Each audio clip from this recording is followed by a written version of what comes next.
असं आहे, पहिली गोष्ट की दोन्ही राष्ट्रवादी पक्ष एकत्र येण्याच्या बाबतीत ज्या काही चर्चा चालू आहे त्या फक्त माध्यमाच्या माध्यमातून चालू आहे.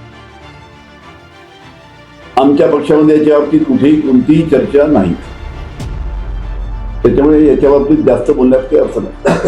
संजय राऊतांचं वक्तव्य म्हणजे तुम्ही कसं बघताय? ठीक आहे, संजय राऊत साहेबांची काही माहिती हवी असेल पण मी तुम्हाला सांगतो की आमच्या पक्षात कुठेही या बाबतीत कुठेही चर्चा नाही.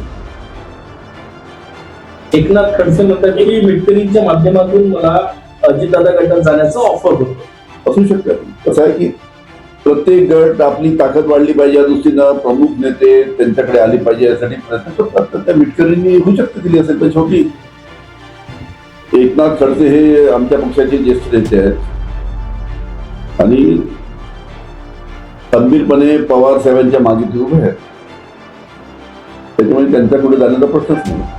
तुम्ही अनेक वर्ष प्रफुल्लभाई असेल किंवा तत्काळ साहेबांनी काम केलेलं आहे, काय वाटतं तुम्हाला की ती अशी भूमिका घेऊ शकतात की अजितदादा आणि शरद पवार साहेब जर एकत्र येत असेल तर त्यात थोडा टाकण्याचा प्रयत्न करू शकतात का?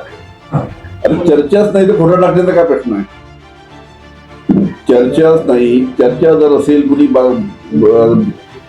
बातचीत चालू असेल, मिटिंग चालू असेल, त्याला तर कोणाला विरोध असेल तुम्ही समजू शकतो.